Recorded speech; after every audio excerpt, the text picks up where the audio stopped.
Picking up where we left off yesterday with literal equations, we're going to apply it some more to equations of lines and just do some more practice. So we want to always identify the variable we're solving for as our first step. Remember yesterday I was highlighting those in green, so that's a good strategy if you have a highlighter, or just kind of focus in, make sure you know which variable is the one we're trying to isolate. Then we're going to follow all of our normal equation solving rules, like doing opposite operations and distributing and all the stuff we do to solve, collecting like terms, all the stuff we do to solve equations. We're going to do all those normal things to get that variable by itself. Remember that basically what we're doing here is just rearranging an equation so that we change the thing that's isolated. So we started with A solved here. So this was solved for A because A is by itself, and we wanted to resolve it or rearrange it to solve for X, and we end up with X by itself if we move the B over to the other side. So we're going to do a few practice problems here. I'm just going to run through and do them really quickly. Feel free to pause on each one and give it a shot, and then check how you're doing to see if you do it the same way I do. So we're going to solve for D here, which is over here. I'm going to go ahead while I have my highlighter. We're going to solve for A on this, K on this, V on this one, M, and Y. So let's run through these really quickly. On this one, we're going to divide both sides by C, cancel there, get D equals 10 over C. Here, we want A by itself. We need to add B to both sides before we deal with the multiplication. So we get 4A equals B plus C. Then we're going to divide every term by 4. The A term, the B term, the C term. And we're going to end up with A equals, we cancel our 4's, A equals B over 4 plus C over 4. Number 4, we're going to need the K by itself, so we just move the 20 to the other side. So we do K equals T minus 20. Number 5, we have V divided by 5. The opposite operation for division is multiplication, so we're going to do times 5 on both sides. And we're going to write 5W because we always write the constants in front of the variables. So 5W is how we write that.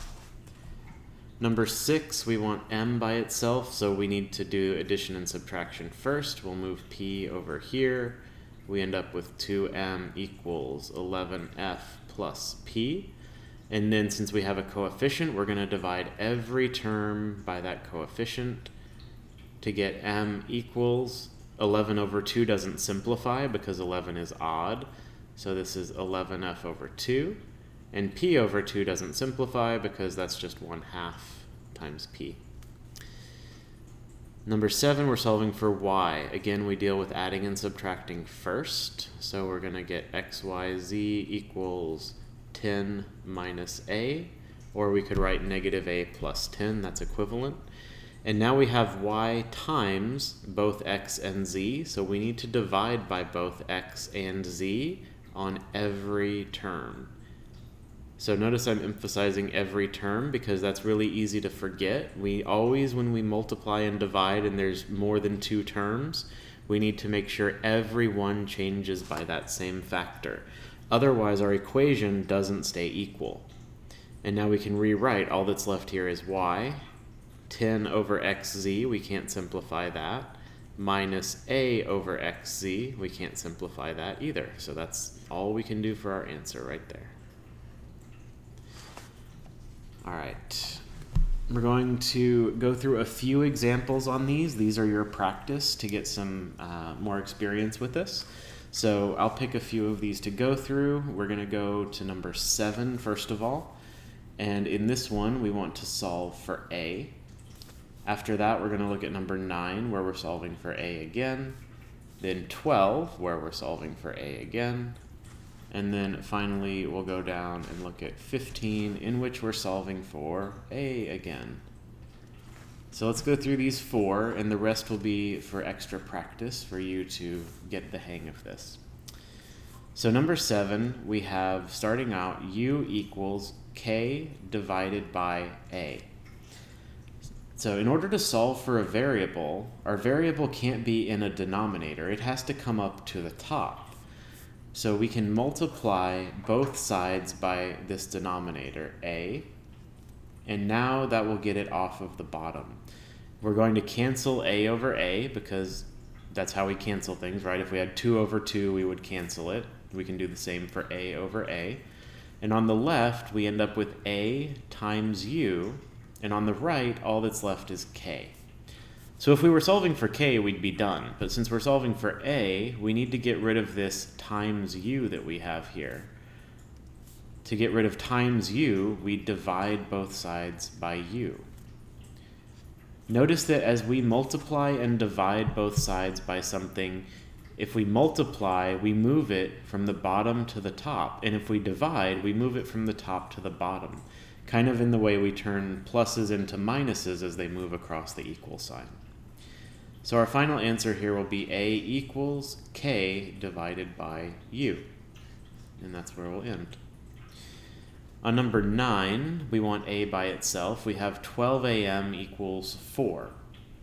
I want to deal with this times 12 before I worry about the m. So I'm going to divide by 12 every term. Here we only have 2 terms, one on the left and one on the right.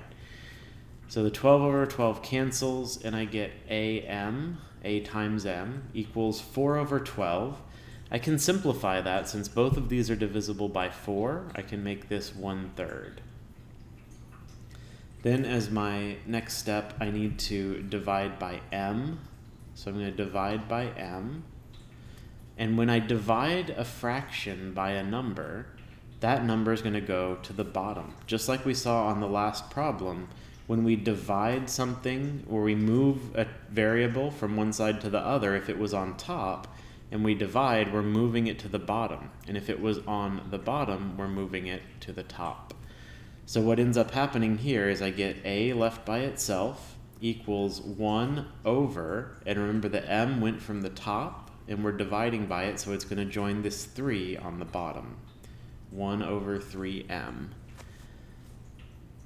So hopefully that makes sense that as a term moves across the equal sign by multiplying and dividing, it switches from top to bottom, just like adding and subtracting switches it from plus to minus. All right, so number 12, we have u equals ak over b, and we want a by itself. I'm going to start off by rewriting what we started with, ak over b. Since we want a by itself, we have times k and divided by b. There's a couple of ways that we could handle this. We could multiply both sides by b, then divide both sides by k as 2 steps. In fact, let's go ahead and do that so that we can see what that looks like. So times b. Remember when we multiply or divide to move a term to the other side, this b is going from the bottom here, and now it's on top over here. So we have bu equals ak, and since we have a times k and we want just a, we will divide by k. And just like we saw before, this k then moves from the top here to the bottom over here. So we get a equals bu divided by k. And that's our answer solved for a. If you're comfortable with it, we can actually do those 2 steps in one, and we'll rewrite that over here. We had u equals a, and you could think of this as a times k over b, right? ak is the same as having a in front. These are both on top. To cancel out a fraction like k over b, we can always multiply by the reciprocal of that fraction. So I could multiply this by b over k, and multiply this side also by b over k. What will happen there is the k's and b's cancel. These are all gone now in one step. And on the left, we have b over k times u. Remember, that's just like u over 1. So we have bu on top and k on bottom. And that equals just a all by itself. So we ended up with the same exact result, but in one step instead of 2.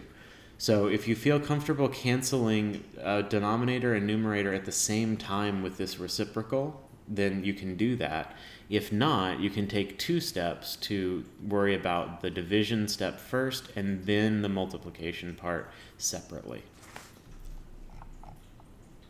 All right, last one we're going to look at together is number 15. On this one, again, we want this a by itself, and a is on the bottom. So that's, again, meaning we're going to have to multiply every term by a in order to get it up to the top. It'll make it easier for us if we deal with our add and subtract operation first. So when we're solving equations, we're always supposed to add and subtract before dealing with multiplication.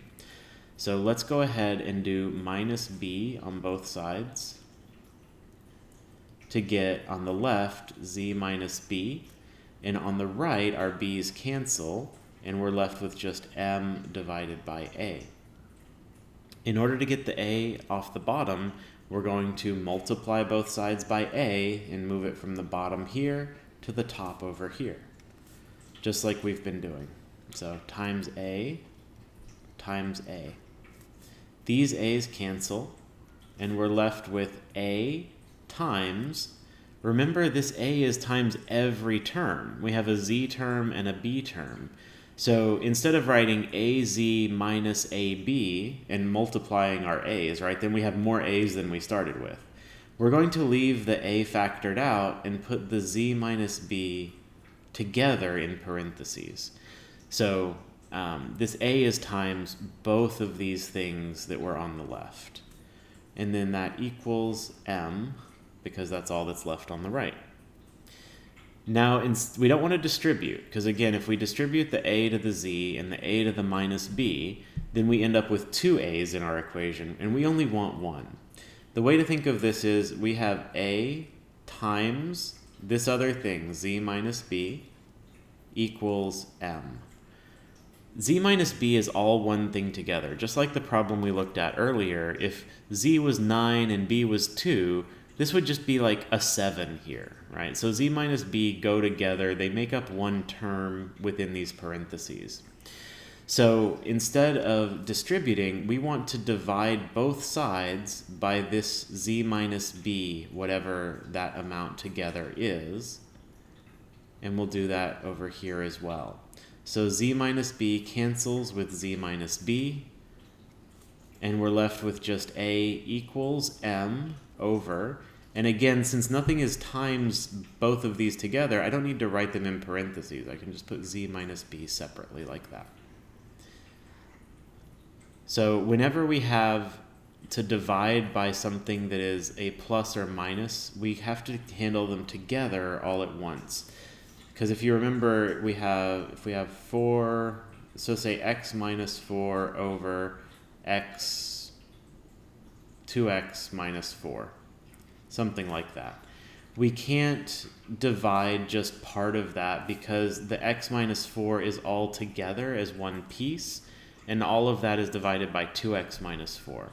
So we can't cancel out this minus 4 and this one.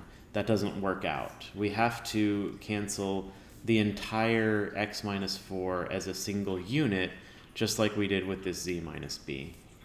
I don't know if there's an easier way to explain that than just to show an example. So imagine if we had x minus 4 over 2x minus 4. Let's plug in and say x equals 7 here. So if I plugged in x equals 7 to this, I would get 7 minus 4 is 3, and 14 minus 4 is 10. So this fraction comes out to be 3/10. But what if I try to cancel these minus 4s, and now I plug in 7? I would get 7 on top, and I would get 14 on bottom, which is a half. So that's why I can't cancel out just the minus 4s on their own, because they're part of this whole thing. This is x minus 4 is all one kind of unit, because this division comes earlier in our order of operations than this subtraction.